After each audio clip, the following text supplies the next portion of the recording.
कुल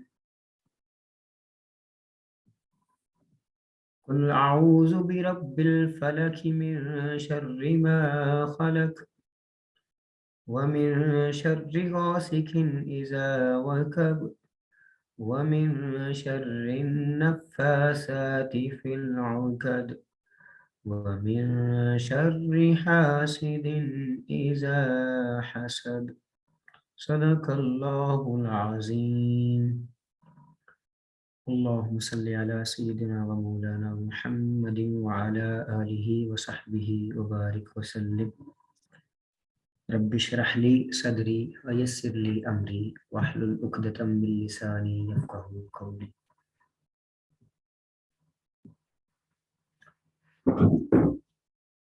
मैंने अभी सबसे पहले एक कमेंट पढ़ा है कि आवाज़ नहीं आ रही। क्या ये इशू किसी और के साथ भी है? जी, अगर बाकियों को भी आ रही है तो देयर इज़ अ पॉसिबिलिटी कि अगर किसी एक दो को नहीं आ रही तो वो उनके इंटरनेट का प्रॉब्लम भी हो सकता है। तो आप प्लीज़ ये कंफर्म कर लें।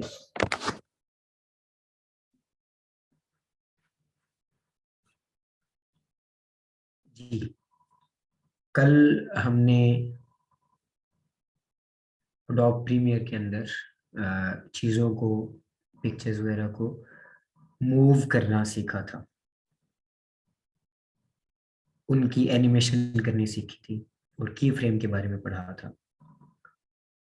और उसके एंड पे एक असाइनमेंट दी गई थी सबको कि आप वो करें ताकि आप लोगों की उसकी प्रैक्टिस हो जाए, जो चीज़ें हमने कल सीखी थी, ताकि नेक्स्ट जो चीज़ें हम आज करेंगे आपको वो फिर समझने में भी आसानी हो और आपकी कुछ चीज़ें जो हैं वो प्रैक्टिस के साथ साथ क्लियर होती जाएं कि आपको करनी आ जाए।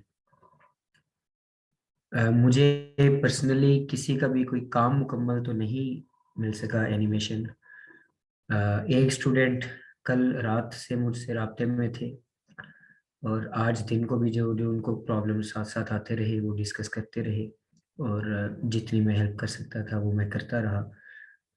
अ, तो चलें, एक पॉजिटिव वाइब मुझे वहाँ से मौसूल हुई कि वो काम कर रहे हैं। लेकिन उसके अलावा और एक दिन को ये रिक्वेस्ट आ गई थी कि आज काम नहीं हो सकेगा। इट्स ओके, ये कोई उस तरह से कोर्स असाइनमेंट ऐसी नहीं है कि जिसके बाद सज़ा वगैरह मिलेगी या कुछ ऐसा होगा। इट्स जस्ट कि आप लोगों की प्रैक्टिस साथ हो।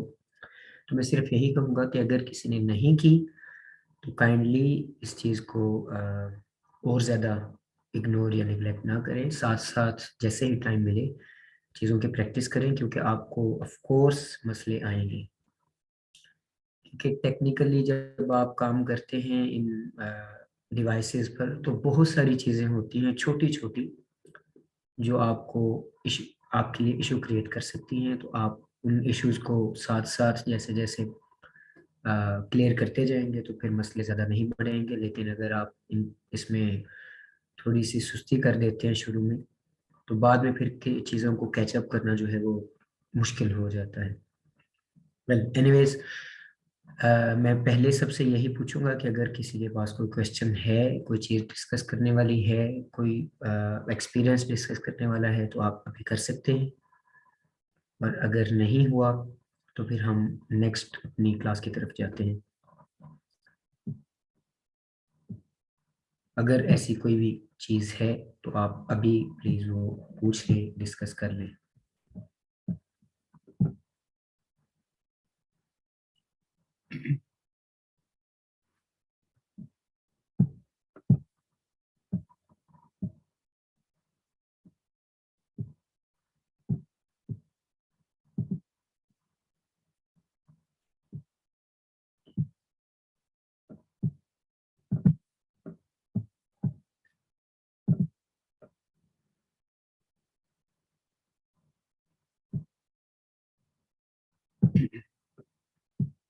जी, जो रिस्पांस अभी तक एक आया है वो यही है कि अभी तक जो भी चीज़ें आपने समझी हैं की हैं वो क्लियर है।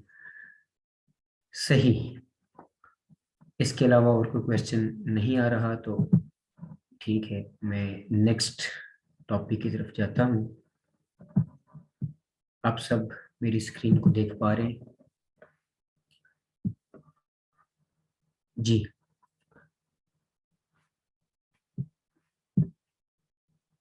ओके, सही।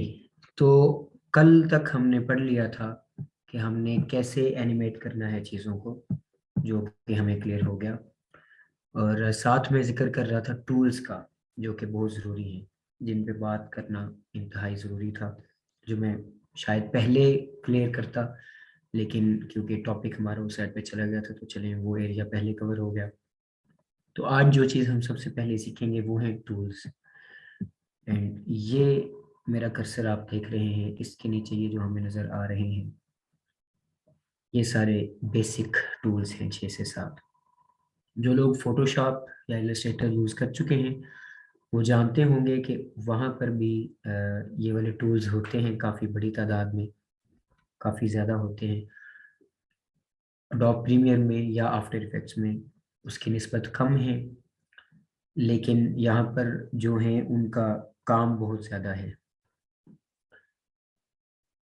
इनकी स्टडी जो है वो हमारे लिए बहुत ज़रूरी है, ताकि हमें समझ आ जाए कि हमने इन टूल्स को कैसे यूज़ करना है। जो फोटोशॉप यूज़ करते हैं उनके लिए तो ज़्यादा आसान है, जो नहीं यूज़ करते उनके लिए मैं एक्सप्लेन अभी कर देता हूँ।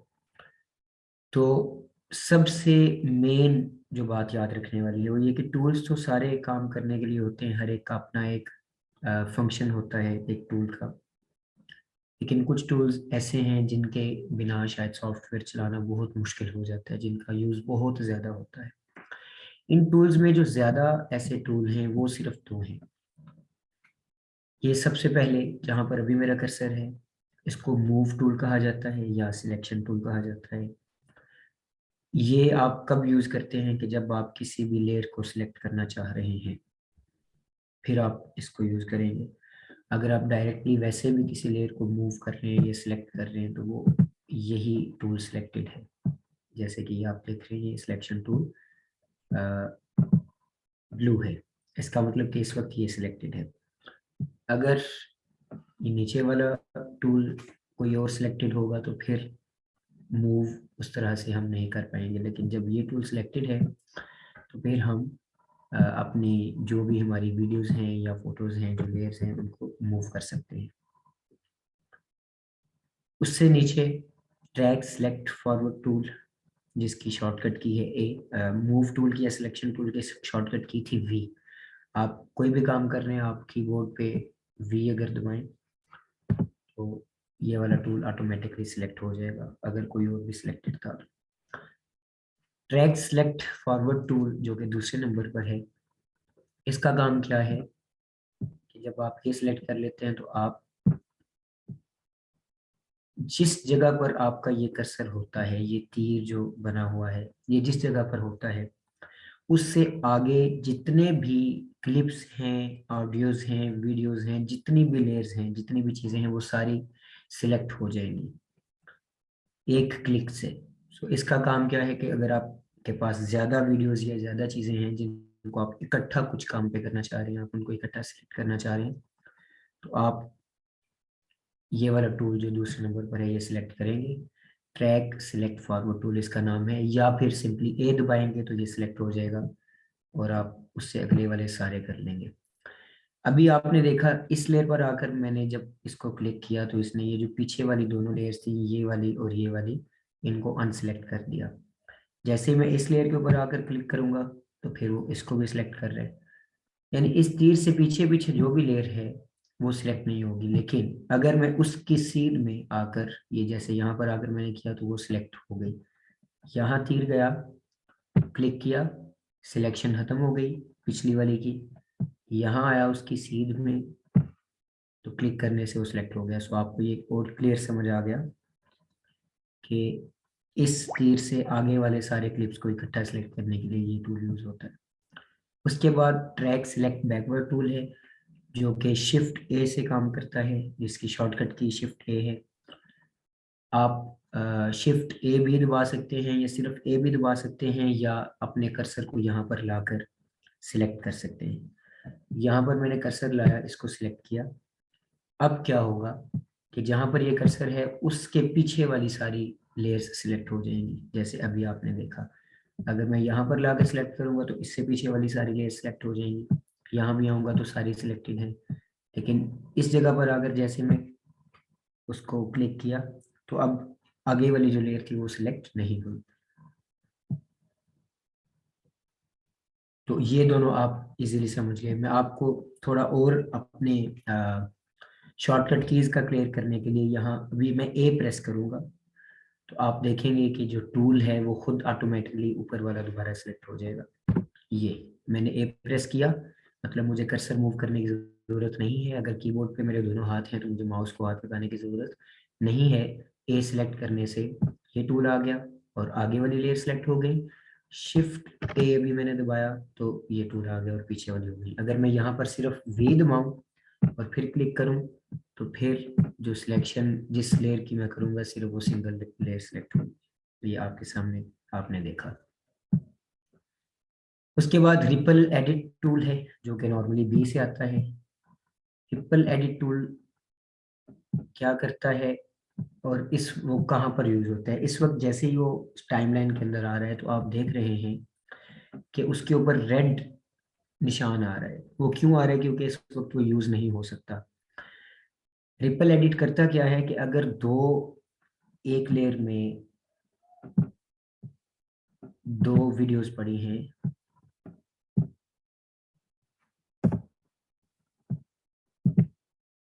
मैं आपको भी करके दिखाता हूँ।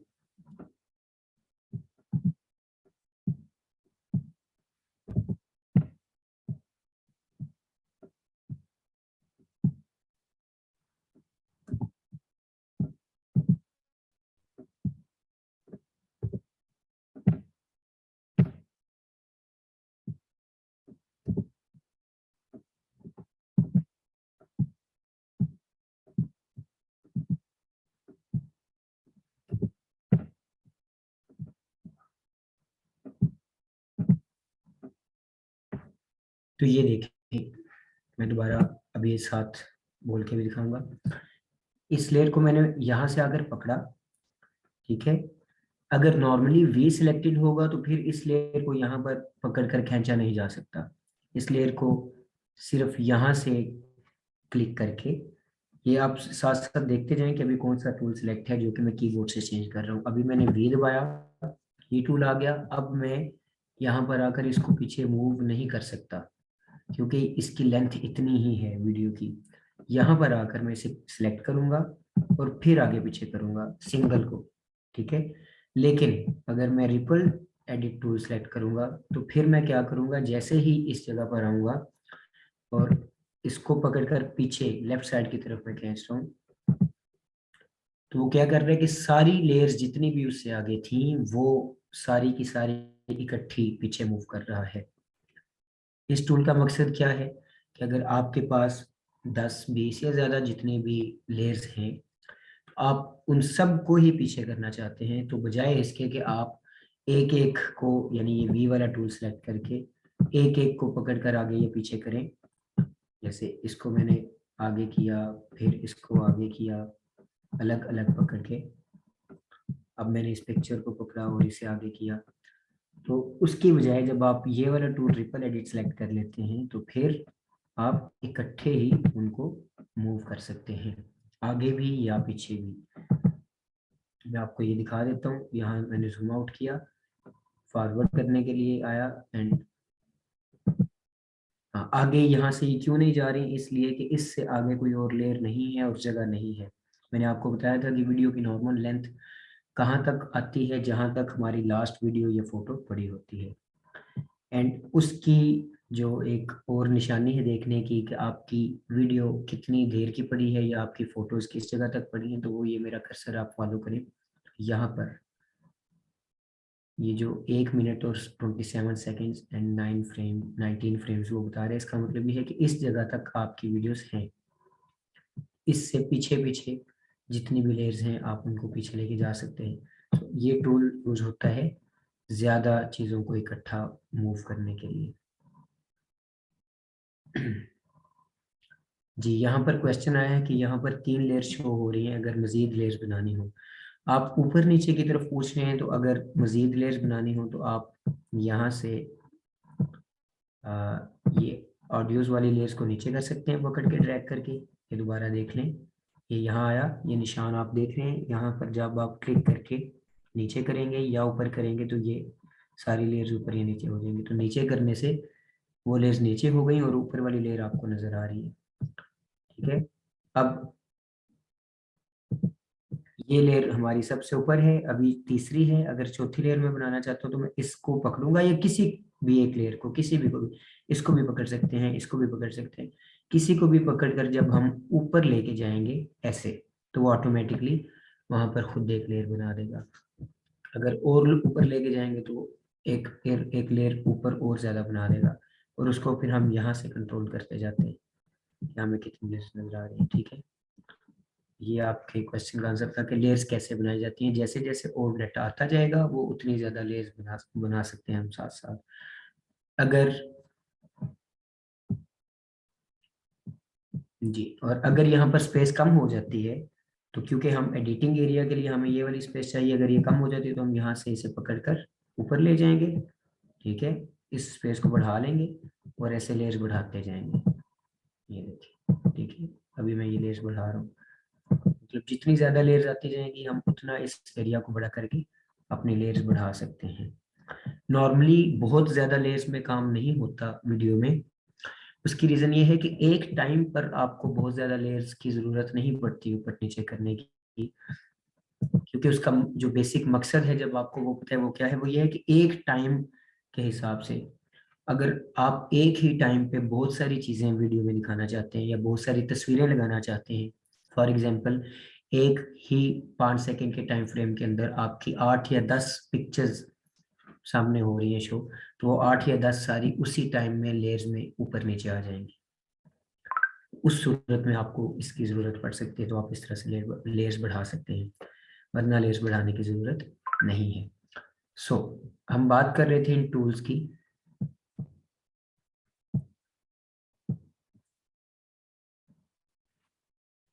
तो उसके बाद आता है रोलिंग एडिट। अच्छा, rolling edit, rolling, sorry rolling मैं बोल रहा हूँ, sorry, rolling edit. Rolling edit का क्या मतलब है कि आप अगर अगेन इसमें भी बहुत ज़्यादा आपकी लेयर्स हैं जो इकट्ठी हैं, जो आगे पीछे पड़ी हुई हैं, वो जैसे जैसे हम उनमें जाएंगे तो इसका यूज़ आगे करते जाएंगे। आप ज़्यादा अगर आपकी वीडियोस या फोटोज हैं तो उनको इकट्ठा यूज़ कर सकते हैं। ये बहुत कम ज़रूरत पड़ती है ये बहुत ज़्यादा यूज़ होने वाला टूल नहीं है। ज़्यादातर तो ये बाकी रिपल एडिट वाला भी नहीं है, लेकिन जो रेट स्ट्रेच टूल है और रोलिंग एडिट है, ये इनका यूज़ बिल्कुल कम है इस सेंस में। उसके बाद आ जाता है रेजर टूल। रेजर टूल जो है वो one of the most important tool है। ये मैं अभी बड़ा करके आपको इसलिए दिखा रहा हूँ कि जितने भी टूल्स हैं वो सारे वाजे हो जाएं, क्लियर। ये जो रेजर टूल है, इसकी शॉर्टकट की सी है। ये एक बहुत ही इम्पॉर्टेंट टूल है। ये इसके निशान से वाजे कर रहा है कि ये किसी चीज को काटने के लिए या मिटाने के लिए यूज होता है। रेजर नाम से हमें पता चलता है कि ये मिटाने के लिए यूज होता है, और इसके निशान से पता चल रहा है कि ये काटने के लिए यूज होता है। तो ये दोनों चीजें हम समझेंगे, यानी जब इसको हम सिलेक्ट कर लेंगे, फिर हम किसी भी लेयर को काट सकते हैं, किसी भी चीज को काट कर उसके दो टुकड़े कर सकते हैं। तो इसका यूज कैसे होता है, फॉर एग्जाम्पल ये मेरे पास एक वीडियो है जो कि टोटली, ये मैंने वी दबाया, इसको सिलेक्ट किया, तो उसने मुझे बता दिया यहाँ पर कि ये 12 सेकंड और 18 फ्रेम्स की वीडियो है। ठीक है, अब ये मैं आपको वैसे समझाने के लिए साथ डिस्क्राइब कर रहा हूँ कि यहाँ पर उसका टाइम आ जाता है जो भी लेयर आप सिलेक्ट करते हैं। जैसे इसको सिलेक्ट किया, इसके एंड पे आए तो उसने इसका टाइम दे दिया कि कितना है। ठीक है, तो आप जैसे ही इस लेयर को सिलेक्ट करेंगे, अब आपकी ये जो वीडियो है ये टोटली 22 सेकेंड्स की है। अब आप ये चाहते हैं कि आप इसके पहले 10 या 12 सेकंड या कोई भी टाइम फ्रेम अलग करना चाहते हैं, डिलीट करना चाहते हैं या अलग करना चाहते हैं, दो टुकड़े करना चाहते हैं। अगर आपको एक असाइनमेंट मिलती है कि एक वीडियो थी जो, फॉर एग्जांपल ये हमारी रिकॉर्डिंग की वीडियो है, अगर हमारी लेक्चर रिकॉर्डिंग की वीडियो है वो 35 मिनट की है और उसके पहले 5 मिनट में कोई प्रॉब्लम था, तो हमने पहले 5 मिनट्स काटने हैं। तो हमारे पास क्या तरीकाकार है कि हम, दो तरीकाकार है। एक हम पहले डिस्कस कर चुके हैं कि शुरू से उसे पकड़कर ऐसे 5 सेकेंड्स या 5 मिनट्स कम कर देंगे, या एंड से पकड़कर अगर करने हैं तो कम कर देंगे। चलो ये तो हमारे पास ऑप्शन आ गया। लेकिन अगर दरमियान में से कोई 5 सेकेंड अलग करने हैं हमने या 5 मिनट्स अलग करने हैं, तो वो कैसे करेंगे? तो वहां पर यूज होता है ये रेजर टूल। ये मैंने सी दबाया और रेजर टूल सिलेक्ट हो गया।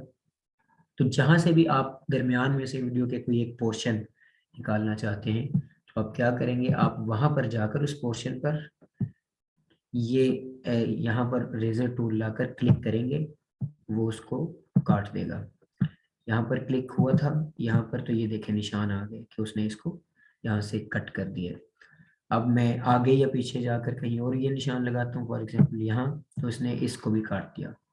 अब ये हमारे पास तीनों पोर्शंस अलग हो गए। अब हम इन तीनों को अलग अलग यूज कर सकते हैं। इस पोर्शन को सिलेक्ट अलग कर सकते हैं, इसको अलग सिलेक्ट कर सकते हैं, इसको अलग सिलेक्ट कर सकते हैं। आप जितने ज्यादा पोर्शंस बनाने चाहें उतने ज्यादा सी के साथ, रेजर टूल के साथ कट लगाते जाएं तो पोर्शंस अलग अलग बनते जाएंगे। ये मैंने वी से सिलेक्ट किया इस पोर्शन को, और मैं अब डिलीट का बटन दबाने लगा हूँ। ये मैंने कीबोर्ड से डिलीट का बटन दबाया तो ये पोर्शन मेरा वाइप हो गया। अब इस टाइम पीरियड में सामने कोई भी चीज़ नज़र नहीं आ रही, तो ये जब टाइम फ्रेम आएगा तो आप ऊपर ब्लैक देख सकते हैं कि स्क्रीन ब्लैक हो गई है। यहाँ पर स्क्रीन बिल्कुल ब्लैक है, ना वॉइस है और ना ही वीडियो है। जैसे ही मैं इससे आगे आया, अगली वीडियो पे पहुंचा इस टाइम पे, तो फिर वो शो होने लगी। सो हमें क्या पता चला कि किसी भी वीडियो को या पिक्चर को अगर काटना हो, दरमियान में से कट करना हो, अलग करना हो, मिटाना हो, कोई भी काम उसके साथ करना हो, तो उसको कट करने के लिए रेजर टूल यूज होता है। और ये एक बहुत ज्यादा यूज होने वाली चीज है नॉर्मली। अभी मैंने डिलीट किया था उस पार्ट को, तो अभी मैं आप सबके सामने बैकवर्ड स्टेप करने लगा हूँ, जो कि मैंने आपको बताया था कैसे होता है, कंट्रोल प्लस जेड से। अभी मैं कंट्रोल प्लस जेड दबाऊंगा तो वो लेयर वापस, वो पार्ट वापस आ जाएगा, जो डिलीट हुआ था वो वापस आ जाएगा। क्योंकि जो भी काम आप करते हैं आप एक स्टेप बैकवर्ड से उसको वापस ला सकते हैं। सो कंट्रोल जेड दबाया, ये वापस आ गया। उससे पिछला हमने काम क्या किया था, कट लगाने वाला। मैंने एक और दफा कंट्रोल जेड दबाया तो ये कट खत्म हो गया। उसके बाद कौन सा कट था, ये जो कर्सर से आगे राइट साइड पे नजर आ रहा है, मैं फिर कंट्रोल जेड दबाऊं तो वो स्टेप भी पीछे हो गया, फिर कंट्रोल जेड दबाऊं तो ये कट सारे खत्म हो गए।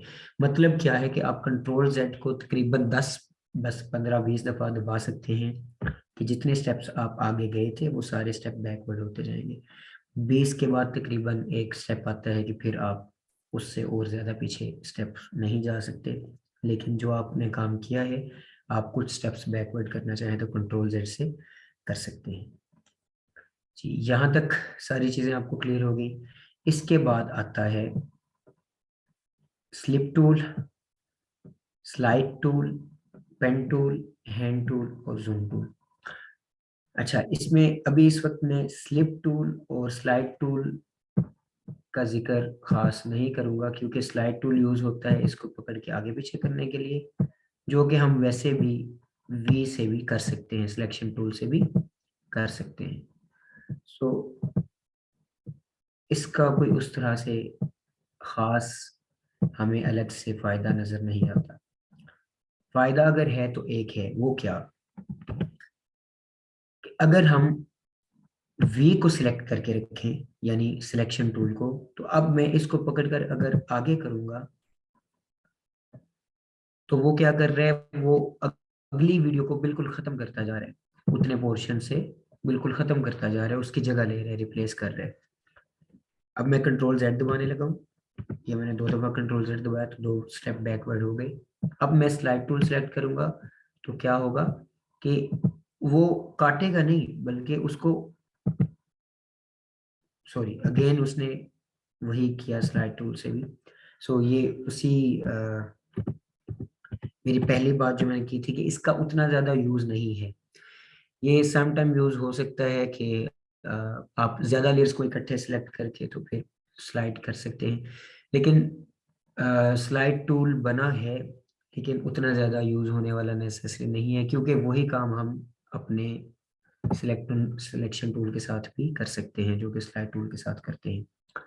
तो इसलिए स्लाइड टूल अगर आप नहीं यूज़ करते तो इट्स ओके। इसी तरह स्लिप टूल जो है वो भी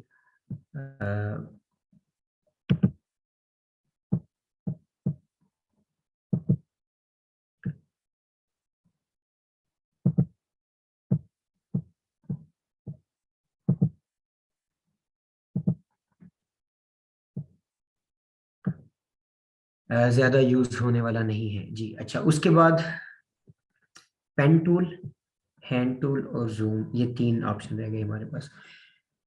जब मैंने शुरू में कहा कि कुछ ज़्यादा यूज़ होने वाले टूल्स हैं, कुछ कम, उनमें से सबसे पहली प्रायोरिटी थी सिलेक्शन टूल की, जो सबसे ऊपर है, ये वाला जो वी से आता है। उसके बाद फिर प्रायोरिटी पे यूज़ होता है रेजर टूल, जिसको हम सी दबा के भी यूज़ कर सकते हैं। तीसरी जो सबसे ज़्यादा चीज़ यूज़ होने वाली है वो है पेन टूल। और ये 3 टूल्स हैं जो सबसे ज़्यादा यूज़ होते हैं, मेनली जब आप काम कर रहे होते हैं तो यही यूज़ हो रहे होते हैं। पेन टूल से क्या होता है कि अगर आप अपनी स्क्रीन पर किसी खास एरिया को सिलेक्ट करना चाह रहे हैं तो आप पेन टूल यूज़ कर सकते हैं। जैसे अब पेन टूल यहाँ से सिलेक्टेड है, जो कि पी से भी सिलेक्ट हो सकता है। तो अब मैं अपनी स्क्रीन पर अगर आऊँगा,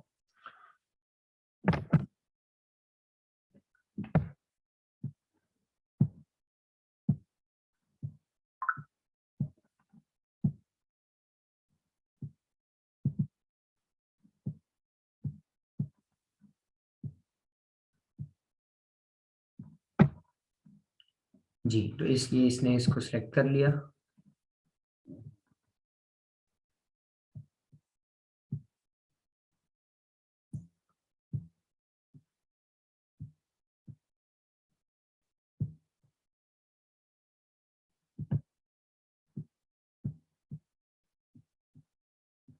सॉरी, इस वक्त पेन टूल सही तरह से यूज़ नहीं हो रहा।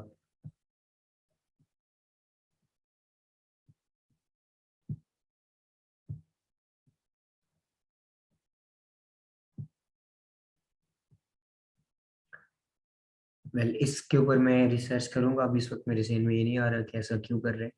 ये मैं रिसर्च करूंगा और आपको क्लियर कर दूंगा कि पेन टूल इस वक्त यूज़ क्यों नहीं हो रहा। एंड ये अच्छा है जो इस तरह के प्रॉब्लम्स भी साथ साथ आते रहते हैं। इससे मेरी उन बातों की तस्दीक भी है और आप लोगों के लिए सबक भी है। और ये हमेशा होता है जब भी हम सीखने सिखाने बैठते हैं कि कुछ इस तरह के टेक्निकल प्रॉब्लम्स आ रहे होते हैं जिनका आपको उस वक्त नहीं पता, लेकिन फिर आपके अंदर रिसर्च का जज्बा बढ़ता है और आप उसका जवाब और उसका सलूशन ढूंढने की कोशिश करते हैं। तो फिर आपको और ज़्यादा बातों का पता चलता है, आपका नॉलेज बढ़ता है।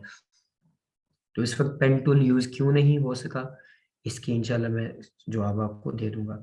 इसके और पेन टूल करता क्या है, अगर आप फोटोशॉप यूज़ करते हैं तो आपको पता है। अगर नहीं पता तो मैं आपको वैसे अभी डिस्क्राइब कर देता हूँ कि ये कोई भी शेप ड्रॉ करनी हो तो आप पेन टूल से क्या करते हैं, जब एक क्लिक करते हैं तो एक निशान लग जाता है, फिर दूसरी जगह पर जाकर क्लिक करते हैं तो वहां तक लाइन बन जाती है, तीसरी जगह पर जाकर क्लिक करते हैं तो एक और लाइन बन जाती है, चौथी जगह पर जाकर क्लिक करते हैं तो एक और लाइन बन जाती है। मतलब वो जो भी शेप आप बना रहे हैं, जब जो पहली लाइन, पहला जो आपने क्लिक किया था, उस पॉइंट पर जब आप आखिरी दफा दोबारा क्लिक करते हैं तो वो जितनी भी शेप बनी होगी, चाहे उसके जितने भी कोने थे, जितनी जगह से भी वो घूम के आई थी, वो मुकम्मल शेप वहां तक आपको सिलेक्ट करने में आसानी होती है, उसको डिलीट करने में। कोई जब आप स्क्रीन के ऊपर किसी खास एरिया पर काम करना चाह रहे हैं, जैसे फॉर एग्जांपल ये आप अगर मेरी स्क्रीन को फॉलो कर रहे हैं तो इसमें नज़र क्या आ रहा है, मैं आपको ये बड़ा करके दिखा देता हूँ कि ये एक कैमरा है, ठीक है। ये वाली जो साइड है ये उसका बैकग्राउंड है और यहाँ पर हमें मेन ऑब्जेक्ट नज़र आ रहा है जो कि एक कैमरा है। तो अगर मैं ये चाहता हूँ कि मैं सिर्फ कैमरे को सिलेक्ट करूँ तो मैं पेन टूल सिलेक्ट करूँगा, ठीक है। और यहाँ पर आकर एक क्लिक करूँगा, फिर यहाँ पर आकर एक क्लिक करूँगा, यहाँ पर क्लिक करूँगा, यहाँ पर क्लिक करूँगा, तो ये दोबारा जब मैं इस जगह पर पहुँचूंगा या ये क्लिक करता करता, तो ये हर जगह पर जहाँ जहाँ मेरा इस वक्त कर्सर घूम रहा है, इन जगह पर मैं क्लिक करता जाऊंगा। दोबारा इस जगह पर जब हम पहुंचेंगे तो हमारा जो कैमरा वाला पोर्शन है सिर्फ ये सिलेक्ट हो जाएगा। अब हम इस पर कोई भी काम कर सकते हैं, बाकी एरिया को वाइप कर सकते हैं, बाकी एरिया पर कुछ और चला सकते हैं, इस कैमरा को सिर्फ कहीं और मूव कर सकते हैं स्क्रीन में। ये थोड़ा जब आप उस लेवल पे जाते हैं कि कुछ चीज़ों को काटना, एडिटिंग वगैरह करना, वहाँ पर पेन टूल यूज़ होता है ज़्यादा। और दूसरा चीज़ में आपको पहले ही एंड पॉइंट, मतलब कि जो स्टार्टिंग पॉइंट था वही एंड पॉइंट होता है आपका। स्टार्टिंग पॉइंट जहाँ से आप स्टार्ट करते हैं उसी जगह पर जब आप आकर क्लिक करते हैं तो फिर वो शेप मुकम्मल होती है, उससे पहले वो शेप मुकम्मल नहीं होती। और ये फोटोशॉप में भी इसी तरह से काम करता है, इलस्ट्रेटर में भी इसी तरह से काम करता है, अडोब प्रीमियर में भी और अडोब आफ्टर इफेक्ट्स में भी। पेन टूल जो है वो सेम काम करता है जी। उसके बाद नीचे हैंड टूल और जूम टूल था, ये भी ज़्यादा यूज़ होने वाले नहीं हैं, क्योंकि जूम टूल आपकी स्क्रीन को थोड़ा सा जूम करने के लिए यूज़ होता है, और हैंड टूल जो है वो किसी भी एक चीज़ को पकड़ने के लिए, सेलेक्ट करने के लिए यूज़ होता है। जैसे ये मैंने हैंड टूल सेलेक्ट किया हुआ है तो ये मेरी टाइमलाइन आगे पीछे हो रही है, जिस साइड पे मैं इसे मूव कर रहा हूँ उस साइड पे मेरी टाइमलाइन जा रही है। तो इसका भी क्योंकि नॉर्मली यूज़ नहीं है, हमें टाइमलाइन इस तरह से मूव करने की ज़रूरत नहीं पड़ती ज़्यादा, क्योंकि हम टाइमलाइन को या तो ये यहाँ से नीचे से पकड़कर जूम इन जूम आउट कर लेते हैं, और या फिर इस कर्सर को यूज़ कर लेते हैं तो वो साथ साथ आगे पीछे मूव हो जाता है। सो इसलिए इन दोनों की भी ज़्यादा ज़रूरत नहीं पड़ती जूम करने की या हैंड की, क्योंकि जूम यहाँ से हो सकता है और हैंड टूल जो है वो यूज़ करने की इसलिए ज़रूरत नहीं पड़ती कि हम कर्सर यूज़ कर लेते हैं। फॉर एग्जांपल यहाँ पर है तो हम कर्सर को यहाँ लाएंगे जब, तो ये खुद आगे एरिया आ रहा है, अगला एरिया हमारे सामने शो हो रहा है। तो यहाँ तक थी सारी टूल्स की स्टडी। यहाँ मैं क्वेश्चन पूछना चाहूँगा, अगर किसी के जहन में कोई भी क्वेश्चन है तो वो पूछ सकते हैं, ताकि उसको यहीं पर क्लियर कर दिया जाए। पेन टूल वाला मेरे जहन में है, इंशाल्लाह वो मैं आपको डिस्क्राइब कर दूंगा। उसके अलावा अगर कोई है तो आप बता सकते हैं। अगर कोई है तो आप लिख भी सकते हैं, बाद में एंड पे भी पूछ सकते हैं। ये थे टूल्स के किस तरह से हम टूल्स को यूज कर सकते हैं। उसके बाद टाइमलाइन में यहाँ पर कुछ इंपॉर्टेंट चीजें हैं जो मैं आपको बताना चाहता हूँ। सॉरी जी। तो टाइमलाइन में ऊपर के एरिया में जैसे आप देख सकते हैं V1 V2 V3 V4 ऐसे लिखा जाता है। मैंने पहले दिन भी आपको बताया था कि ये वीडियोस की और फोटोज की लेयर्स हैं, ये वाली सारी। जो नीचे हैं वो ऑडियोज की लेयर्स हैं।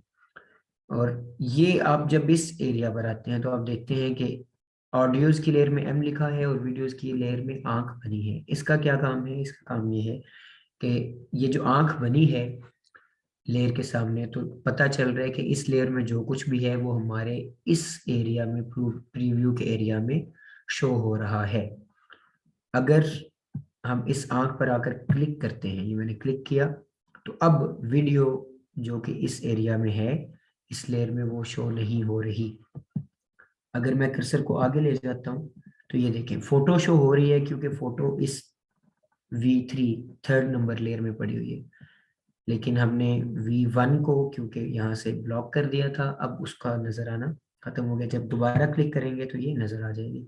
ये क्यों यूज होता है? इसका फंक्शन क्या है कि जैसे आप एक चीज या ज्यादा चीजें यूज कर रहे हैं, तो आप ये देखना चाहते हैं कि ये एक के नीचे दूसरी चीज किस तरह से नजर आ रही है, इसके बगैर किस तरह से नजर आएगी। अगर आप उस तरह से देखना चाहते हैं तो आप ये काम कर सकते हैं। दूसरा, अगर साउंड में चले जाएं तो ये M लिखा है, M का मतलब क्या है? साथ लिखा भी आ रहा है कि म्यूट ट्रैक, यानी जिस भी लेयर में आप M दबा देंगे तो अब जो आपका ट्रैक है वो म्यूट हो जाएगा, उसकी साउंड नहीं आएगी। उसके बाद S है, S का मतलब ये है कि सोलो ट्रैक। अब आपका सिर्फ एक साउंड जो है इस एरिया में, इस लेयर में रहेगा, वो उसकी सेटिंग्स एक हो जाएंगी। जब आप उस पर उसको डिलीट करते हैं, कुछ भी करते हैं, तो वो सोलो एक ही तरह से उसको उन डिफरेंट ऑडियोज को ट्रीट करेगा। उसके बाद है माइक्रोफोन। आप अगर यहाँ पर क्लिक करते हैं तो ये वॉइस ओवर रिकॉर्ड करता है, यानी जब आप क्लिक करते हैं, फॉर एग्जांपल मैं अभी क्लिक कर रहा हूँ तो ये 3, 2, 1, अब अगर मैं जो भी कुछ बोलूँगा तो ये साथ साथ इसे रिकॉर्ड करेगा और इसकी अपनी एक लेयर नई बना देगा। मैंने रिकॉर्डिंग की, स्टार्ट की और उसको मैंने ख़त्म कर दिया, अभी वो उसको प्रोसेस कर रहे हैं। और ये जितने एरिया में रिकॉर्डिंग हुई थी उसने ये बाकी चीज़ जो पहले वाली लेयर थी म्यूज़िक की उसको ख़त्म करके उसकी जगह इसको रिप्लेस कर दी। सो अगर आप वॉइस ओवर रिकॉर्ड करना चाहते हैं तो आप ये याद रखें कि जिस लेयर में रिकॉर्ड करना चाहते हैं उस लेयर का माइक्रोफोन दबाएंगे। अगर मैंने यहाँ दबाया तो वो यहाँ रिकॉर्ड करेगा, अगर कोई पहले चीज़ पड़ी है तो उसको ख़त्म कर देगा। सो अब मैं ये जो रिकॉर्डिंग आई है दरमियान में, इसको ख़त्म करने के लिए Ctrl Z दबाता हूँ तो स्टेप बैकवर्ड चला गया और जो मैंने अभी रिकॉर्डिंग की थी वो ख़त्म हो गई। उसके बाद ये ऑप्शन रह जाते हैं टॉगल सिंक लॉक। इसका मतलब ये है कि जब आप इसको क्लिक कर देते हैं तो अब एनिमेशन जो है इस वीडियो में या इस लेयर में नहीं होगी, जैसे हमने कल ऊपर पढ़ा था। इसको कंट्रोल करता है, ये नॉर्मली उसका नाम लिखा हुआ है और ये पीछे सबसे शुरू में ताले का निशान है। ये क्या करता है, उस लेयर की एडिटिंग को ब्लॉक कर देता है, चाहे वो वीडियो वाली हो चाहे ऑडियो वाली हो। इसका मकसद क्या है कि जब आप ज़्यादा लेयर्स पर काम कर रहे हैं तो आप कुछ लेयर्स को चाहते हैं कि ना छेड़ा जाए, गलती से भी इनको हाथ वगैरह ना लगे, तो आप वक्ती तौर पर उनको लॉक कर दें, बाकी चीज़ें करते रहें, उस लेयर में कोई भी फ़र्क नहीं आएगा। बाद में अनलॉक करें तो फिर उस लेयर की एडिटिंग शुरू हो जाएगी। सो ये चंद कंट्रोल्स थे जो हेल्पफुल हैं आपकी एडिटिंग में। जी, उसके बाद ये ऊपर 3-4 ऑप्शंस आपको नज़र आ रहे हैं। अच्छा, इसकी खूबसूरती ये भी है, जैसे कि मैं आपको पहले भी बता चुका हूँ शुरू में, कि इतने ज़्यादा ऑप्शंस हैं कि हम हर ऑप्शन पर डिटेल में डिस्कशन नहीं कर सकते। कुछ ऑप्शंस मैं छोड़ रहा हूँ इस वजह से कि उनका इस्तेमाल इतना नहीं है, अभी अभी तक नहीं छोड़ा, लेकिन नेक्स्ट ज़रूर करना पड़ेगा। कुछ ऑप्शंस ऐसे हैं जिनको शायद मैंने खुद भी एक्सप्लोर नहीं किया होगा अभी तक इतने सालों में, और मुझे पता ही नहीं होगा एग्जैक्ट कि इनके क्या यूजेस हैं। और इस तरह से लेकिन करना क्या है, हमने सीखने वाली बात यहाँ पर क्या है कि जो भी ऑप्शंस हैं उनके साथ लिखा आ जाता है कि ये किस काम के लिए।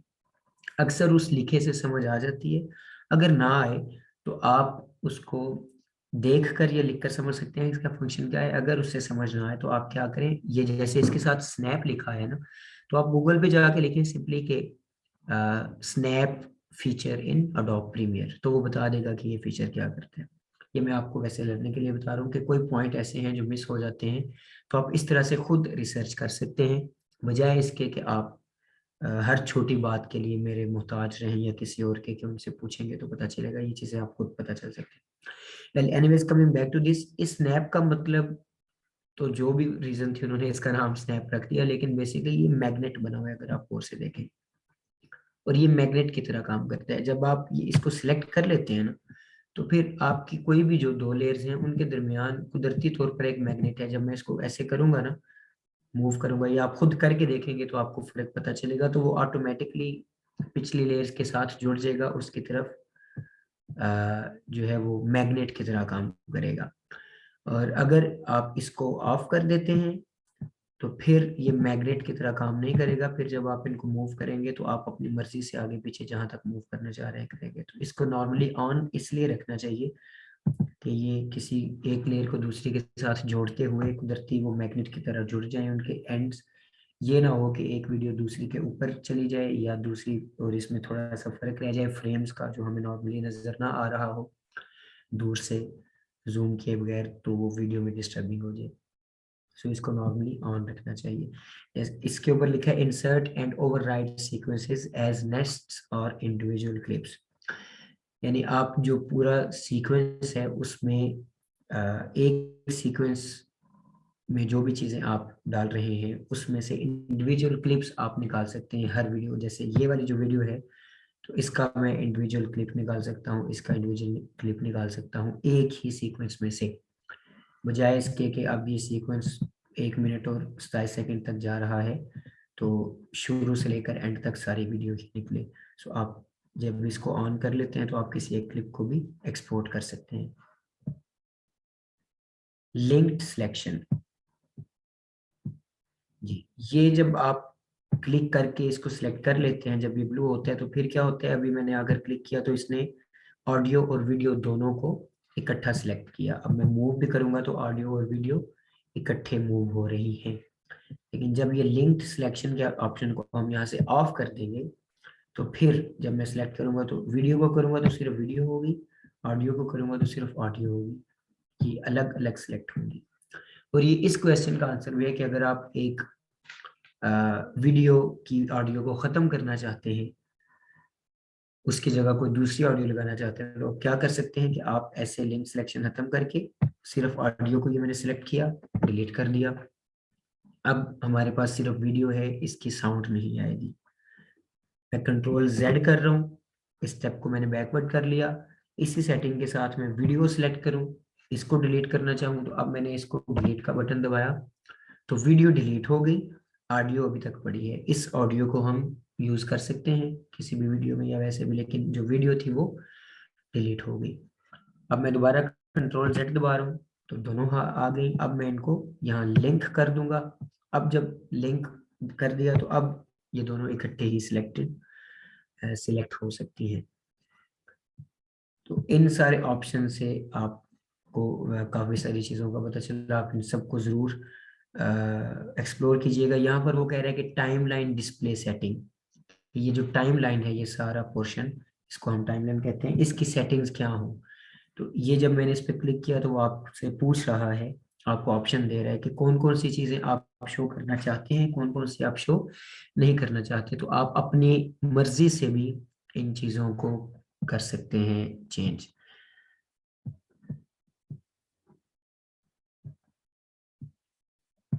ये जैसे मैंने वीडियो के फ्रेम्स चेंज किए थे तो वो यहाँ पर हमें शो करेगा या नहीं करेगा। तो आप इन सारी सेटिंग्स को भी खुद से चेक कर सकते हैं कि जिस पर टिक लगी है वो क्या चीज़ है, किसकी टिक खत्म करने से क्या चीज़ खत्म हो जाती है और क्या चीज़ आ जाती है।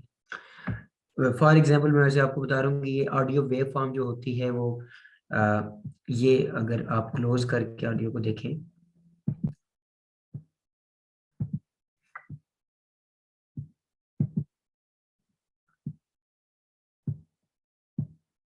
ये मैं ऑडियो के ऊपर जूम करना चाह रहा हूँ इसलिए मैं इसको यहाँ लेके आया और यहाँ से जूम किया। तो ये जो वेव्स है ना, ये बता रही है कि कहाँ पर ऑडियो कितनी लाउड है और कहाँ पर लाउड नहीं है, कितनी कम लाउड है या ज़्यादा लाउड है, इसको वेव फॉर्म कहते हैं। अगर हम यहाँ से जाकर इसको बंद कर देंगे तो ये देखें वो वेव फॉर्म शो होना बंद हो गई। अब हमें नहीं पता कि ऑडियो किस तरह से कहाँ पर कितनी है। जब इसको हम ऑन करेंगे तो फिर हमें वो शो होगा। इसी तरह बाकी सारे ऑप्शंस भी जो हैं वो आप जैसे कि ये ऑडियो नेम्स है तो ऑडियो का नाम क्या था कंप्यूटर में वो बताएगा, इसको बताना या ना बताना ये चीज़ें चेंज करेगा। सो आप इन सब और ऑप्शंस को खुद से काइंडली एक्सप्लोर कीजिएगा कि इन सब से क्या क्या होता है और क्या क्या फ़र्क आते हैं। टाइमलाइन के अंदर वाली आप सारी चीज़ें तकरीबन डिस्कवर कर चुके हैं। हाँ, ये ऑप्शन है ऐड मार्कर, इस पे हमने जिक्र अभी नहीं किया था। ऐड मार्कर क्या होता है कि मार्कर, मार्कर निकला है मार्क्स, मार्क से, कि एक पॉइंट को अगर आप अपनी वीडियो में मार्क करना चाहते हैं, निशाने लगाना चाहते हैं किसी पॉइंट पे कि ये जो पॉइंट है यहाँ पर मैंने ये ऑडियो रखी है, तो फिर आप पॉइंट मार्कर यूज करेंगे। जैसे कि अभी आप ये देख रहे हैं, ये यहाँ पर मेरा कर्सर था तो मैंने पॉइंट मार्कर सॉरी को क्लिक किया, ये यहाँ पर क्लिक किया तो इसने यहाँ पॉइंट लगा दिया। ये क्यों लग सकता है, ये किसी भी वजह से लग सकता है, आप अपनी याद दिलाने के लिए लगा सकते हैं। फॉर एग्जांपल मैं इस टाइम पे आया, एडिट कर रहा था कहीं, तो मैंने देखा कि यार इस टाइम के ऊपर इस वीडियो में ऐसा होता है कि ये जो मुझे सामने नज़र आ रहा है, ये दो खरगोश नज़र आ रहे हैं, तो मैं याद रखने के लिए कि ये वाला फ्रेम मुझे चाहिए, मैंने यहाँ मार्कर ऐड कर दिया और ये देखिए मार्कर ऐड हो गया। ठीक है, मार्कर ऐड करने से, मार्कर याद रखने के लिए ऐड किया जाता है। मैं कंट्रोल जेड 2 दफा मैंने किया तो ये दोनों मार्कर खत्म हो गए जो कि स्टेप बैकवर्ड हो गए। जी, ये भी क्लियर हो गया। उसके बाद ये वाला पोर्शन रह गया। ये किस लिए है कि जब आप नॉर्मली प्ले करते हैं तो आपकी जो ऑडियो आ रही है ये उसके लेवल को बताता है कि ऑडियो कितनी आपको इस वक्त आ रही है। ये मैं अभी प्ले करूंगा तो आप ऑडियो चेक कीजिएगा। ये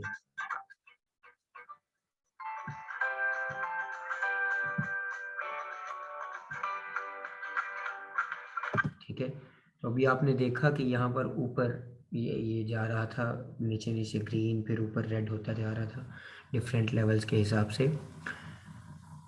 तो उसका मकसद क्या है, क्योंकि जब हम यहाँ पर वीडियो एडिट कर रहे हैं, वीडियो या ऑडियो एडिट कर रहे हैं, तो उस वक्त ऑडियो हमें आ रही है हमारे अपने कंप्यूटर की आवाज़ के हिसाब से या लैपटॉप की आवाज़ के हिसाब से या हमारे हेडफोन्स की आवाज़ के हिसाब से। तो हमें ये कैसे पता चले कि ये आवाज़ दूसरे सिस्टम्स में मुकम्मल ठीक होगी या नहीं, ज़्यादा होगी या कम होगी, या किस स्पीकर में कितनी आएगी, क्योंकि डिफरेंट स्पीकर्स में डिफरेंट तरह से आवाज़ आती है। तो उसके लिए ये 7 लेवल्स हैं। या आप देखें 0, फिर 6 दरमियान में आएगा, 12 लिखा हुआ है, फिर -20, -36, -48, ये सारे क्या हैं, डीबीज हैं। डीबी किसको कहते हैं, ऑडियो के लेवल को। तो ये आप याद रख लें कि जो -12 है, इससे कम अगर आवाज होगी तो वो फिर आपके कंप्यूटर में या मोबाइल में या कहीं पर भी आवाज आपको कम आएगी। अगर 0 पे चला जाता है तो फिर आवाज मुकम्मल होगी फुल। फुल से मुराद ये है कि अक्सर आप डिफरेंट हेडफोन्स जब यूज़ करते हैं, हैंड्स फ्री लगाते हैं, तो एक पॉइंट आता है, उसके बाद वो कहते हैं कि इससे ज़्यादा ऑडियो सुनना कान के लिए ख़तरनाक हो सकता है, यानी वो बहुत ज़्यादा लाउडर हो जाता है। लेकिन वो ऑडियो आप सुन सकते हैं, वो 0 dB पे आता है। और यहाँ पर निशान उसके लिए इस जगह पर रेड आ जाएगा। उसका मतलब यही है कि इतनी जो ऑडियो है अगर कोई इस लेवल पे सुनेगा तो वो खतरनाक है कानों के लिए, वो इतनी ज़्यादा बेहतर नहीं है। सो जब आप एडिट करें किसी भी ऑडियो को या वीडियो को, तो क्या करें कि यहाँ पर चेक करें कि उसका जो लेवल है ऑडियो का मैक्सिमम लेवल वो 12 और 0 के दरमियान रहे, -12 और 0 के दरमियान, ताकि वो वीडियो जब निकाली जाए, एक्सपोर्ट की जाए, तो उसको जहाँ भी प्ले किया जा सके उसकी आवाज़ ना तो ज़्यादा कम हो, नीचे ना हो उसका लेवल, और ना ही बहुत ज़्यादा ऊपर हो, उसका लेवल इस दरमियान में हो। और लेवल कोर्स ऑडियो का हम खुद एडिट करते हैं, चेंज कर सकते हैं। ये अब आपकी टाइमलाइन भी कवर होगी और काफ़ी सारी चीज़ें आज आपने और सीखी। यहाँ पर मैं ब्रेक लूँगा और आपसे पूछना चाहूँगा कि अगर कोई ऑप्शन, कोई क्वेश्चन आपका और है तो वो पूछ सकते हैं। जब तक आप क्वेश्चंस लिखें मैं आपको बता दूं कि एक क्वेश्चन जो अभी आया था वो आया था टेक्स्ट के बारे में, कि टेक्स्ट की लेयर कैसे ऐड करते हैं। जी, वो पहले तो यहाँ यहीं पर होती थी, और कुछ सॉफ्टवेयर में, कुछ वर्जन्स में अभी भी टूल्स के अंदर टी लिखा होता है, वो टेक्स्ट की लेयर होती है। जब आप उसको सिलेक्ट करते हैं तो फिर आप टेक्स्ट लिख सकते हैं स्क्रीन पर। लेकिन अभी जो टेक्स्ट की लेयर है, क्योंकि अडोब प्रीमियर ऐसा सॉफ्टवेयर नहीं है जिस पर लंबे लंबे टेक्स्ट लिखे जाएं, इसमें जो टेक्स्ट लिखा जाता है वो सिर्फ टाइटल्स वगैरह देने के लिए लिखा जाता है। तो वो जो टेक्स्ट का ऑप्शन है वो यहाँ पर ऊपर, मेरे कर्सर को आप फॉलो कर रहे हैं, ये टाइटल लिखा हुआ है, यहाँ पर आ गए हैं। तो जब आप इसको क्लिक करते हैं तो वो पूछ रहा है कि आप न्यू टाइटल देना चाहते हैं या फ़ॉन्ट्स ऐड करना चाहते हैं इस कंप्यूटर सिस्टम में। ये फ़ॉन्ट ऐड करने का मतलब ये है कि आपने कुछ डाउनलोड किए हुए हैं फ़ॉन्ट्स, तो आप उसको अडोब प्रीमियर में ऐड करना चाहें। जैसे for example Adobe Premiere normally Urdu नहीं लिखता, लेकिन अगर आप उर्दू लिखना चाह रहे हैं तो आप उर्दू वाला कीबोर्ड डाउनलोड करेंगे, वो फ़ॉन्ट डाउनलोड करेंगे और वो फिर यहाँ से ऐड कर लेंगे अडोब प्रीमियर में। इससे नीचे वाला ऑप्शन जो है न्यू टाइटल, ये बेसिक है कि जब भी आपने कोई नया टाइटल लेना है तो आप यहाँ आकर क्लिक करेंगे और उसको डिफ़ॉल्ट स्टिल या रोल या क्रॉल में कर लेंगे। डिफ़ॉल्ट स्टिल रोल क्रॉल का क्या मतलब है, स्टिल का मतलब है कि जो भी आप टाइटल लिखेंगे वो आपके सामने स्टिल नज़र आ जाएगा, रुका हुआ एक जगह पे। रोल करने का मतलब क्या है कि वो टाइटल रोल करता हुआ आएगा। क्रॉल करने का क्या मतलब है कि वो टाइटल ऐसे क्रॉल होता है जमीन पर, जैसे कोई रींगना, रींगने को कहते हैं क्रॉल करना, तो वो टाइटल ऐसे स्लाइड करता, रींगता हुआ आपके सामने आएगा। तो नॉर्मली आप हमेशा डिफ़ॉल्ट स्टिल में लिखें टाइटल या टेक्स्ट, क्योंकि आपके पास ऑप्शंस होते हैं वो लिखने के। जितनी देर कोई और क्वेश्चन नहीं आ रहा, इसलिए में से मैं इसको साथ साथ एक्सप्लेन करता जा रहा हूँ। ये डिफ़ॉल्ट स्टिल पे जब मैंने क्लिक किया तो ये नई विंडो मेरे सामने आ गई न्यू टाइटल की। वो पूछ रहा है कि ये आपकी वीडियो की सेटिंग्स हैं, ठीक है, आप यही रखना चाहते हैं टेक्स्ट के लिए या चेंज करना चाहते हैं? तो आप बता देंगे कि जी, अगर आपकी वीडियो की सेटिंग चेंज है तो आप यहाँ पर बता देंगे।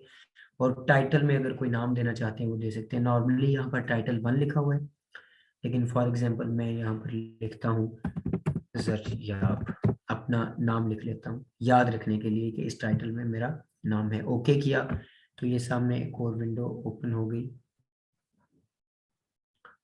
और ये विंडो किसके लिए है? टेक्स्ट लिखने के लिए। इसमें हमें हमें ये हमारी स्क्रीन नजर आ रही है कि जहां पर हमने टेक्स्ट लिखना है। अब ये जो पोर्शंस हैं, ये लाइंस, ये बहुत इंपॉर्टेंट हैं। ये क्यों आपको दिखा रहा है कि जो हम पहले फ्रेम के ऊपर बात कर चुके हैं डिटेल में कि फ्रेम सेटिंग क्या होती है, और फ्रेम अगर ज़्यादा बड़ा होगा तो कुछ डिवाइसेस पर नज़र नहीं आएगा, फ्रेम अगर ज़्यादा छोटा होगा तो फिर भी छोटा नज़र आएगा, स्टैंडर्ड नज़र नहीं आएगा। तो ये बता रहा है कि ये जो आपका फ्रेम है, ये बाहर वाला फ्रेम डेंजरस है। अगर आप उस एरिया में टेक्स्ट लिखेंगे तो शायद वो किसी किसी फ़ोन में या किसी किसी डिवाइस में कट जाएगा, मुकम्मल नज़र नहीं आएगा। तो आप ये इस अंदर वाले फ्रेम के अंदर अंदर यहाँ पर टेक्स्ट लिखें, ताकि आपका टेक्स्ट हर स्क्रीन पे नज़र आए, चाहे आप मोबाइल पे देखें किसी पे, चाहे आप सोशल मीडिया पे देखें, लैपटॉप पे देखें, इंस्टाग्राम पे, यानी डिफरेंट एप्लीकेशंस पर और डिफरेंट डिवाइसेस पर देखें जहाँ पर डिफरेंट रेजोल्यूशंस होती हैं, डिफरेंट फ्रेम साइजेस होते हैं।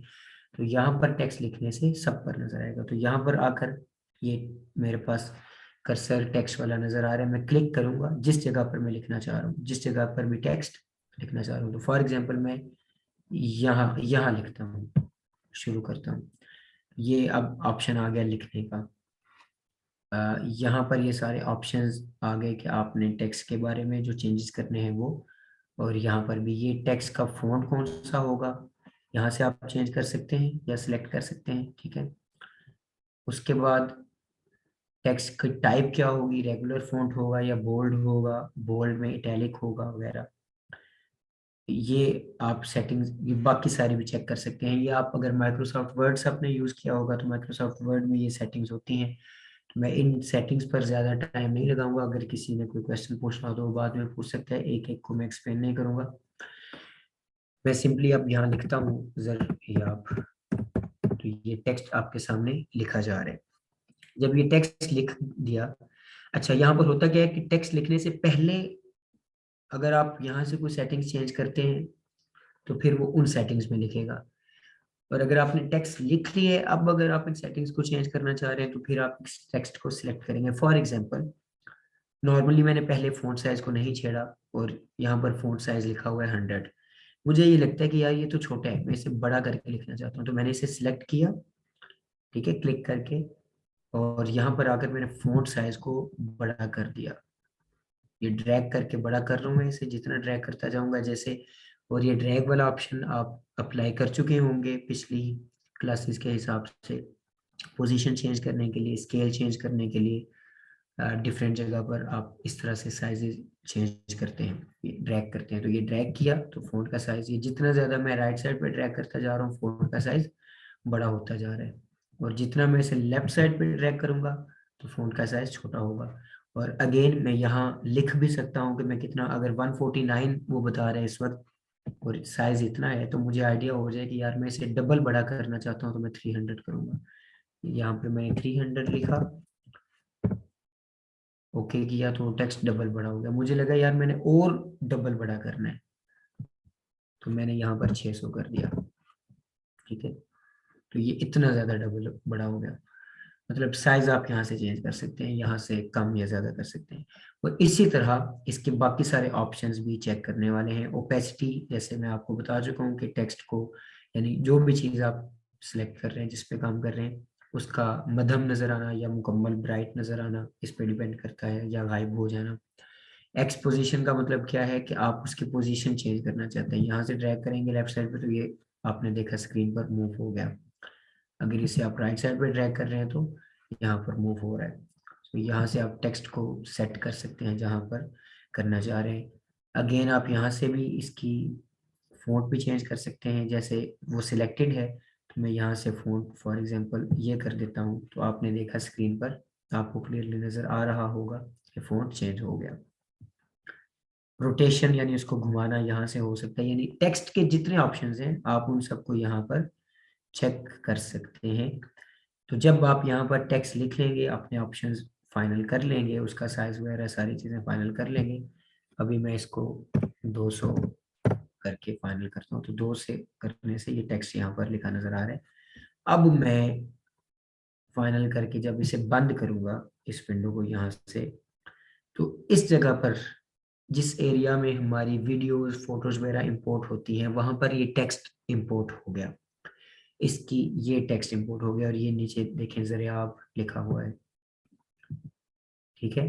ये वो बता रहा है कि ब्लैक स्क्रीन पर ज़रियाब सिर्फ लिखा हुआ इस जगह पर नजर आ रहा है। तो आप इसको यहाँ से पकड़ कर ड्रैग करके अंदर ला सकते हैं, किसी भी जगह पर ड्रॉप कर सकते हैं जहाँ पर आप टेक्स्ट शो करना चाह रहे हैं।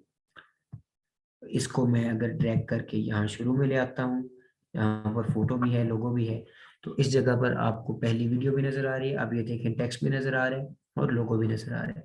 आप यहाँ आकर दोबारा अगर इसकी सेटिंग्स चेंज करना चाहते हैं तो आप अगेन इफेक्ट्स कंट्रोल में जा सकते हैं। ये टेक्स्ट सिलेक्टेड है, यहाँ से मैंने आपको बताया था कि इफेक्ट्स कंट्रोल्स यहाँ नजर आ रहा होता है या सामने होता है, और या फिर ये इस ऑप्शन से आप देख सकते हैं। तो ये मैंने इफेक्ट्स कंट्रोल पे क्लिक किया तो ये इस टेक्स्ट के ऑप्शंस आ गए। अब मैं यहाँ से अगर उसी तरह से मूव करूंगा लेफ्ट साइड पे पोजीशन, तो ये लेफ्ट साइड पे मूव हो रहा है। स्केल बड़ा छोटा मैं कर सकता हूँ, ठीक है, बड़ा या छोटा यहाँ से हो रहा है। अब मैं नीचे ला रहा हूँ इसकी पोजीशन, तो ये नीचे आ रहा है टेक्स्ट। यानी जिस तरह नॉर्मली हम इसकी सेटिंग्स करते हैं किसी भी वीडियो ये ले की, उसी तरह से यहाँ पर भी कर पा रहे हैं। तो ये दो ऑप्शंस हो गए टेक्स्ट के कि आप एक दफ़ा पहले भी उसकी सेटिंग्स वहां से फाइनल कर सकते हैं, और दूसरा ये है कि आप इस एरिया पर लाकर भी एज अ लेयर भी इस पर काम कर सकते हैं किसी भी तरह का। इसको पोजीशन चेंज करनी हो, टेक्स्ट को रोटेट करना हो, मूवमेंट करनी हो, तो वो आप सारी इसकी यहाँ से करेंगे। ये आपको टेक्स्ट लेयर ऐड करने का भी सारा पता चल गया इसमें। आई होप कि और कोई क्वेश्चन नहीं होगा। यहाँ तक अगर किसी के जहन में कोई क्वेश्चन है तो आप पूछ सकते हैं। अगर नहीं है, चीज़ें क्लियर हैं, तो फिर आप इस बात का मुझे आंसर अभी कर दें कि क्या और चीज़ें डिस्कस की जाएं, और चीज़ों के बारे में आज पढ़ा जाए, या इतना इनफ है आप लोगों के ट्राई करने के लिए? काफ़ी सारी चीज़ें आज हो गई हैं। इस पे काइंडली अपनी राय दे दीजिएगा अभी।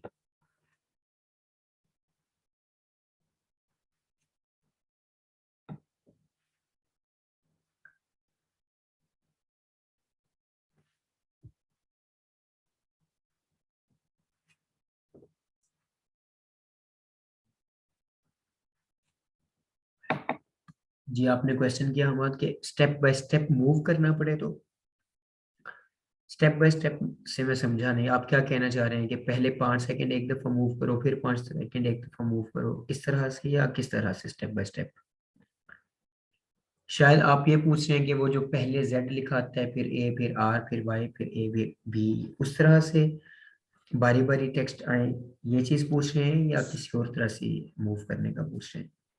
सर मैं ये पूछना चाह रहा हूँ कि ये जो ज़रियाब लिखा हुआ है ना, हम जी इसको मूव करते हैं तो इसमें कुछ स्पेस हो तो फिर उसके बाद नेक्स्ट वो आगे मूव हो। जी, सही, ठीक है, मैं आपका क्वेश्चन समझ गया हूँ। इसका जवाब हम कल भी डिस्कस कर चुके हैं, और अभी तक जितने लेक्चर्स मूव के हुए हैं उसमें ये चीज़ मैंने क्लियरली बताई हुई है। मैं अभी दोबारा रिपीट कर देता हूँ। ये सिर्फ टेक्स्ट के लिए नहीं, हर चीज़ की मूवमेंट के लिए है। क्या कि जब भी हमने पोजीशन करनी है तो उसका डायरेक्ट लिंक किसके साथ है? टाइम के साथ। हम बताएंगे उसे कि किस मूवमेंट पे टाइम होगा। मैं अभी आपको ज़रियाब की मूवमेंट करके दिखाता हूँ स्टेप बाय स्टेप। तो ज़रियाब लेयर अभी इस वक्त कितने सेकंड में नजर आ रही है टेक्स्ट की? ये यहाँ पर 1 सेकंड और यहाँ पर 6 सेकंड, तो इसके दरमियान नजर आ रही है। अगर मैं ये चाहता हूँ कि मुझे ज्यादा देर के लिए ये नजर आए और इसकी मूवमेंट है, तो मैं क्या करूंगा? इसे पकड़कर टेक्स्ट की लेयर को जितना ज्यादा टाइम के लिए बढ़ाना चाहूँ बढ़ा सकता हूँ। और ये मैं पहले दिन बता चुका हूँ कि आप फोटो की लेयर या टेक्स्ट की लेयर इन लेयर के साथ ये हमेशा काम कर सकते हैं कि इसका टाइम अपनी मर्जी से बढ़ा सकते हैं या कम कर सकते हैं। नॉर्मली ये 5 सेकंड के लिए डिफॉल्ट के तौर पर आता है। तो मैंने टेक्स्ट का जो है वो बढ़ा दिया टाइम कितने सेकंड्स तक, तकरीबन 25 सेकंड्स तक।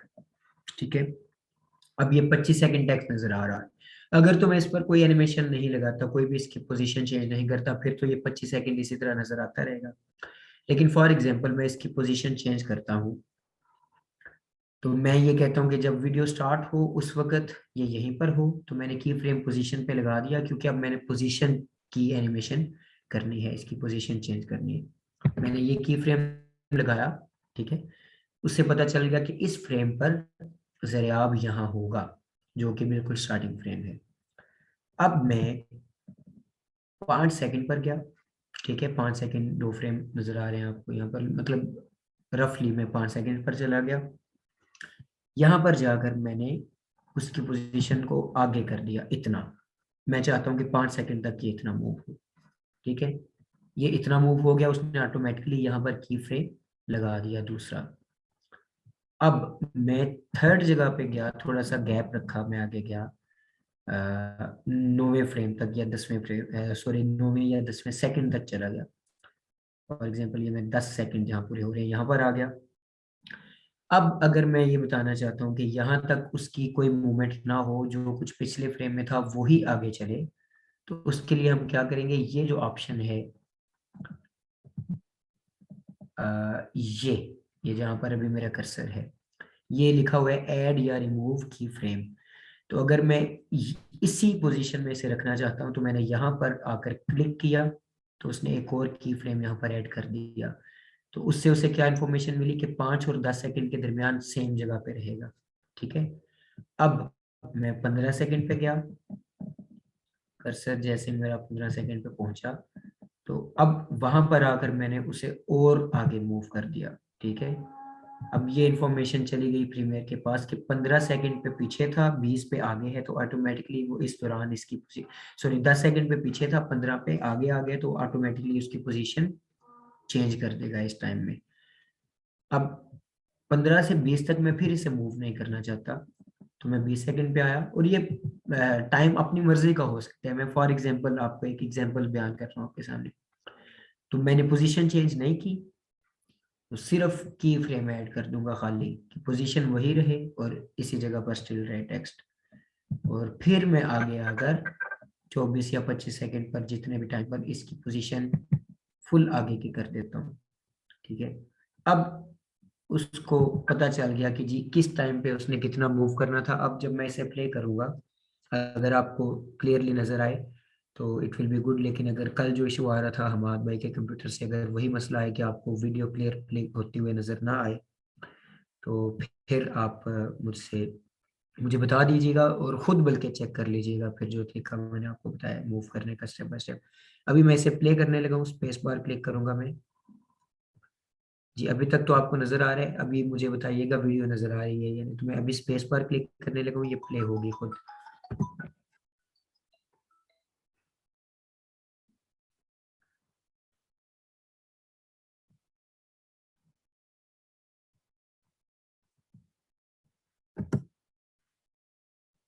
जी ये मूव हो रही है, टेक्स्ट नजर आ रहा है आगे जाता, यहाँ पर रुक गया है, उसी जगह पे रुका हुआ है। अभी 10 सेकंड पर पहुंचा तो फिर आगे मूव होने लग गया। ठीक है, और ये 15 सेकंड तक मूव हुआ फिर रुक गया। ये आप फॉलो कर रहे हैं या आपको नजर आ रहा है या नहीं? 20 सेकंड पर पहुंचकर फिर आगे चला गया, और इस पॉइंट पर पहुंचकर टेक्स्ट रुका और फिर खत्म हो गया, क्योंकि उसकी लेयर यहाँ पर खत्म हो गई थी। तो अगर तो आपको ये मूवमेंट नजर आ गई है तो इट्स वेल एंड गुड, आप समझ गए हैं इसकी सारी मूवमेंट। अगर नहीं आई तो आप जब खुद, जी ठीक है, अगर आपने ये देख लिया आपका रिस्पॉन्स हो गया तो इट्स वेरी गुड। तो अब आपको पता चल गया कि इसकी स्टेप बाय स्टेप एनिमेशन या स्टेप बाय स्टेप मूवमेंट हमने कैसे करनी है। वो कोई भी चीज़ हो, वो लोगो हो, टेक्स्ट हो, वीडियो को भी आप मूव कर सकते हैं, जैसे कि मैं आपको हमेशा जिक्र करता हूँ। अगर आप मूव वीडियो की पूरी की यहाँ से पोजीशन अगर चेंज करेंगे और की फ्रेम लगाएंगे, तो वीडियो भी ऊपर नीचे इधर उधर हो सकती है, छोटी बड़ी, जूम इन जूम आउट हो सकती है। वीडियो का स्केल छोटा बड़ा करने से वो जूम इन या जूम आउट होती है। जी, तो अब आई थिंक काफ़ी सारी चीज़ें हो गई हैं आज के लिए। आप प्लीज़ रिस्पॉन्ड कीजिएगा कि कोई ऐसी चीज़ जो आप समझें अभी भी रहती है तो उसको क्लियर कर लिया जाए।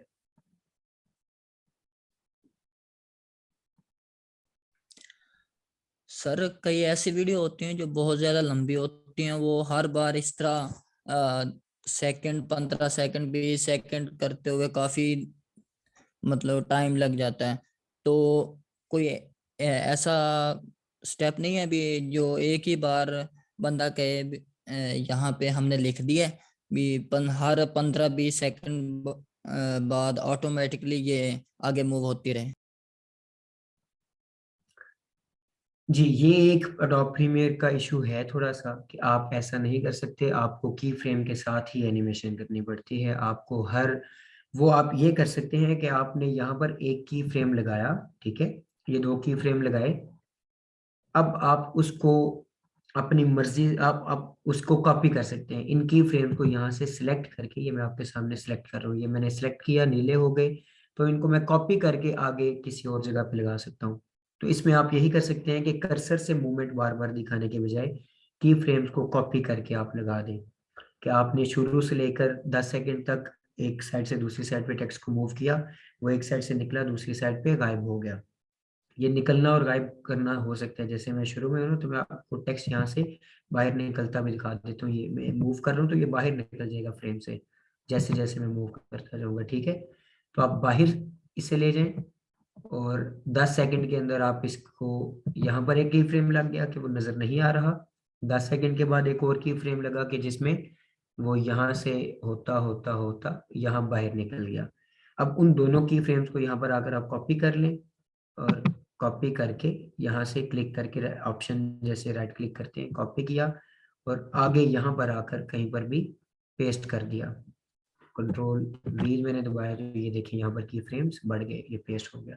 तो आप इस तरह से इनको कॉपी पेस्ट कर सकते हैं कि वो मूवमेंट दोबारा होती रहेगी।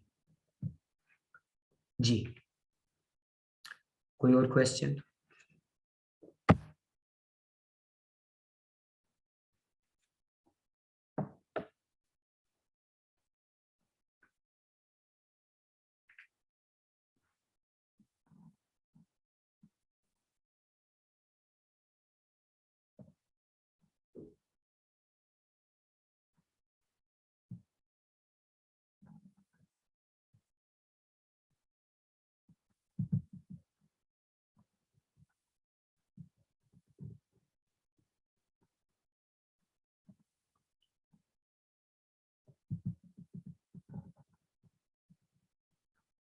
जी, मैं दोबारा रीचेक भी कर रहा हूँ, आपको नज़र आ रहा होगा। और किसी का कोई क्वेश्चन नहीं है, कोई मिस हुआ हो?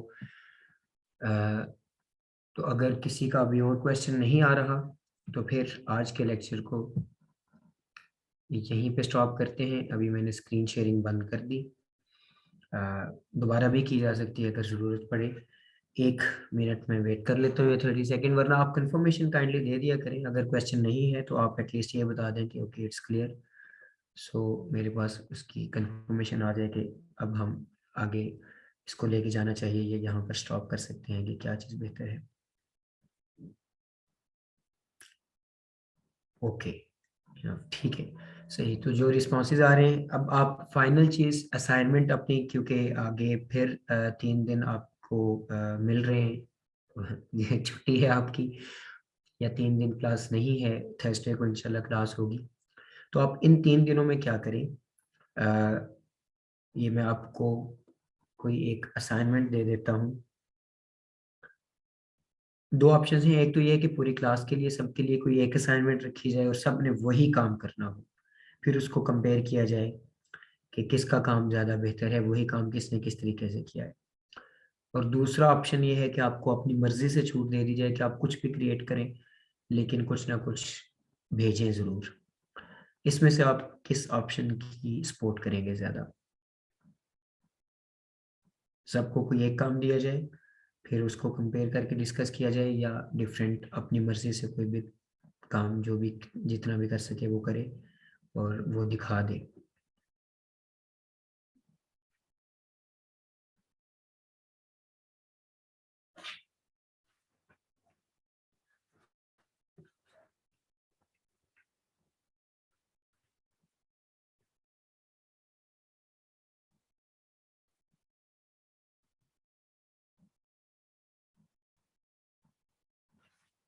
जी, आपकी तरफ से अभी कोई रिस्पांस नहीं आ रहा।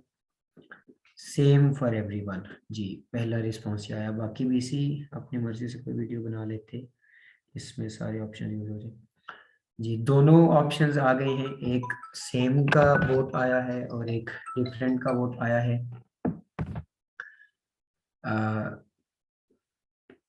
दूसरा वोट भी डिफरेंट का आ गया है।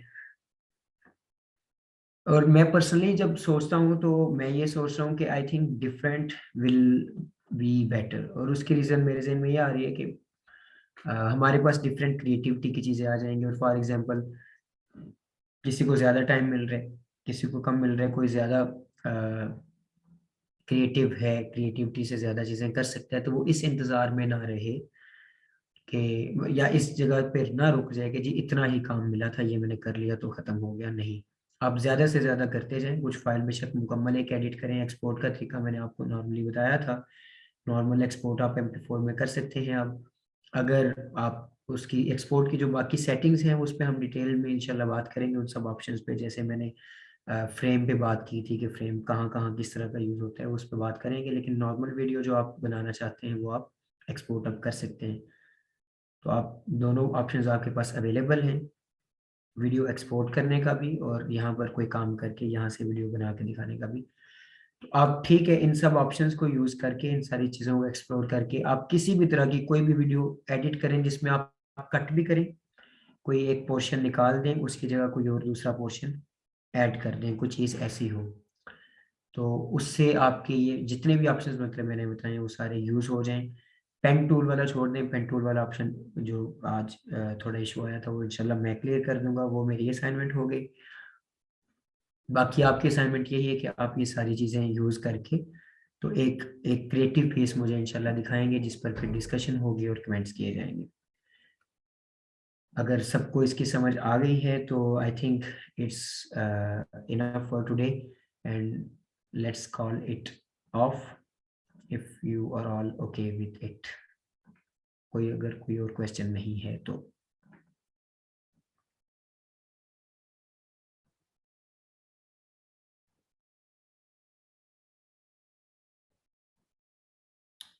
ओके, ठीक है जी। अभी कोई और क्वेश्चन नहीं आ रहा तो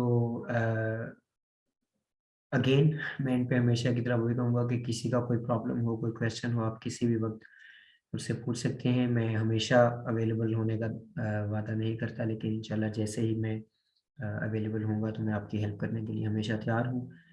आप किसी भी टाइम पे मुझसे रब्ता कर सकते हैं। अभी के लिए, आज के लिए इतना ही। इंशाल्लाह फिर ज़िंदगी रही तो नेक्स्ट क्लास में मुलाकात होगी। सब अपना ख्याल रखिएगा और सब अल्लाह के हवाले। अल्लाह हाफिज़। इंशाल्लाह फिर ज़िंदगी रही तो मिलेंगे। अस्सलामु अलैकुम वरहमतुल्लाहि वबरकातुहू।